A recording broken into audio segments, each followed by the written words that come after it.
গল্পের শুরুতেই আমরা দেখি যে করণ স্নেহা নামে তার এক কলেজ ফ্রেন্ডকে খুব পছন্দ করে, কিন্তু করণ কখনোই স্নেহাকে নিজের মনের কথা বলে উঠতে পারে না।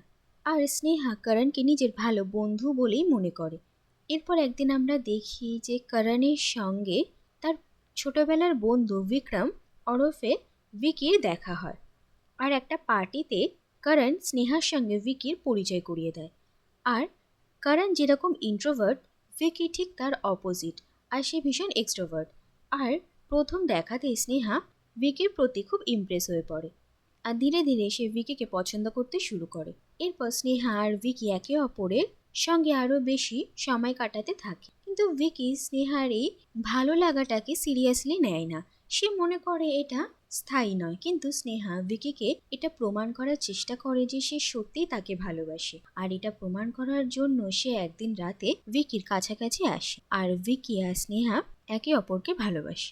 এরপর স্নেহা ভিকিকে বলে যে সে সত্যিই তাকে ভালোবাসে আর তার সঙ্গে থাকার জন্য সে যা হয় তাই করবে। এরপর যখন করণ ভিকি আর স্নেহার সম্পর্কে জানতে পারে তখন তার ভীষণই খারাপ লাগে। সে ভিকিকে বারবার বোঝানোর চেষ্টা করে যে স্নেহা তার খুব ভালো বন্ধু, আর ভিকি অন্য মেয়েদের সাথে যেরকম ফ্লার্ট করে স্নেহার সঙ্গে যেন সেরকম না করে। আর ভিকি করণকে বলে যে সে এবার সত্যি সত্যি ভালোবাসতে শিখেছে।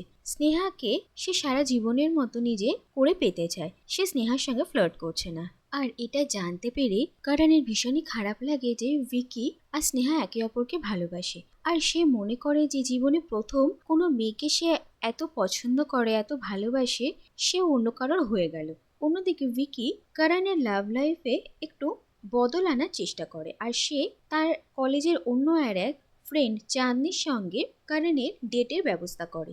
আর করণ আর চাঁদনি রিলেশনশিপে আসে। সবকিছু ঠিকঠাকই চলছিল, কিন্তু একদিন হঠাৎ রাতে করণ আর স্নেহা চাঁদনি আর ভিকিকে একসঙ্গে দেখে ফেলে। আর এটা দেখে তাদের ভীষণই খারাপ লাগে। সবার প্রথমে করণের সঙ্গে চাঁদনির ব্রেকআপ হয়ে যায়, আর অন্যদিকে স্নেহাও আর ভিকির প্রতি বিশ্বাস রাখতে চায় না, আর সে ভিকির সঙ্গে তার সব সম্পর্ক ভাঙতে চায়। কিন্তু অন্যদিকে ভিকি বারবার স্নেহাকে এটা বোঝানোর চেষ্টা করে যে সে কোনো অন্যায় করেনি, তাকে ফাঁসানো হচ্ছে, সে কিছুই জানে না এইসব সম্পর্কে।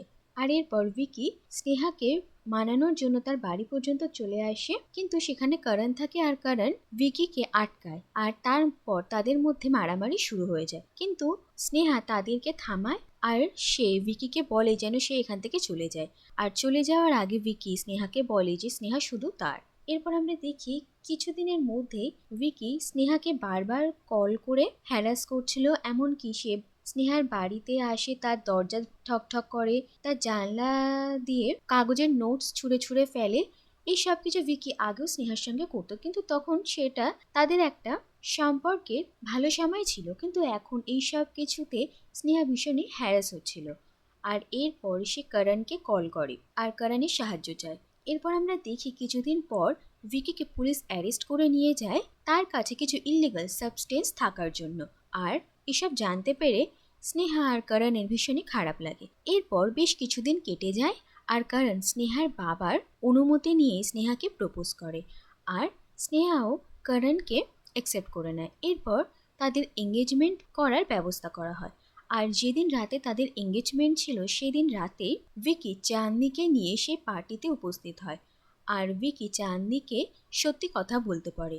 আর এরপর চাঁদনি সবার সামনে এটা জানায় যে সেদিন রাতে তার আর ভিকির মধ্যে কিছুই হয়নি, ভিকিকে ইচ্ছাকৃত নেশা করানো হয়েছিল। আর তারপর চাঁদনি ভিকির সঙ্গে ঘনিষ্ঠ হওয়ার চেষ্টা করে, আর এই সব কিছু সে করেছিল করণের কথায়। আর এই কথা জানতে পেরে স্নেহা তো ভীষণই অবাক হয়। আর অন্যদিকে এটাও জানা যায় যে আসলে ভিকির এক অন্য বন্ধুর কিছু ইলিগাল সাবস্টেন্স তার কাছে থাকতো। সে রাখতে ইচ্ছুক তো ছিল না, কিন্তু সেই বন্ধুর রিকোয়েস্টে সে এইসব কিছু নিজের কাছে রেখেছিল। আর এই কথাটা করণ কোনোভাবে জানতে পারে, আর সেই পুলিশকে ইনফর্ম করে আর ভিকিকে অ্যারেস্ট করায়। এরপর ধীরে ধীরে এইসব কথাও জানা যায় যে আসলে ভিকির ফোন চুরি হয়ে গিয়েছিল, আর করণই সেই ফোনটা নিয়েছিল। আর তারপর ভিকির ফোন থেকে করণই বারবার স্নেহাকে মেসেজ করছিল, কল করছিল, আর তাকে উত্ত্যক্ত করছিল। এমনকি স্নেহার জানলাতে কাগজের নোটস ফেলা, তার দরজায় ধাক্কা দেওয়া, এই সব কিছুই করণের কারসাজি, যাতে স্নেহা ভিকিকে পুরোপুরিভাবে ঘৃণা করতে শুরু করে আর ভিকিকে সে নিজের জীবন থেকে দূরে ছুঁড়ে ফেলে। আর এই সব কথা শোনার পর স্নেহা করণকে বলে যে সে তাকে ঘৃণা করে আর সে কোনোদিনও তার সঙ্গে কোনো যোগাযোগ রাখতে চায় না। আর এর ফলে করণ ভীষণই আপসেট হয়ে পড়ে আর সে ভিকিকে গুলি করতে চায়, কিন্তু অ্যাক্সিডেন্টালি সেই গুলিটা চাঁদনির লাগে আর সে সেখানেই মারা যায়। আর এরপর করণ যখন নিজে সুইসাইড করার চেষ্টা করে তখন ভিকি আর স্নেহা দুজনে তাকে আটকাতে চায়। আর এরপর করণ আর ভিকির মধ্যে ধস্তাধস্তি শুরু হয়। আর আচমকায় একটা অ্যাক্সিডেন্টে করণ, ভিকি আর স্নেহা তিনজনেই আহত হয়ে যায় আর তারপর তাদের তিনজনকে হসপিটালে অ্যাডমিট করা হয়। আর এরপর ধীরে ধীরে তারা তিনজনেই সুস্থ হয়ে ওঠে। আর চাঁদনির মার্ডার কেসে ভিকিকে অ্যারেস্ট করা হয়। পুলিশের সাথে যাওয়ার আগে ভিকি শেষবারের মতো স্নেহার সঙ্গে দেখা করে আর তার কাছে ক্ষমা চায় আর তার আগামী জীবনের জন্য তাকে শুভেচ্ছা জানায়। এই বলে করণ তাদের জীবন থেকে চলে যায়। আর এরপর ভিকি আর স্নেহা একে অপরের সঙ্গে দেখা করে আর তাদের জীবনে যা ভুল বোঝাবুঝি হয়েছিল সেগুলো ভুলে গিয়ে তারা নতুন করে নিজেদের জীবনটা শুরু করার কথা ভাবে আর একে অপরকে নিজেদের ভালোবাসার কথা জানায়। আর এর সঙ্গে এই কাহিনীটা এখানেই শেষ হয়ে যায়।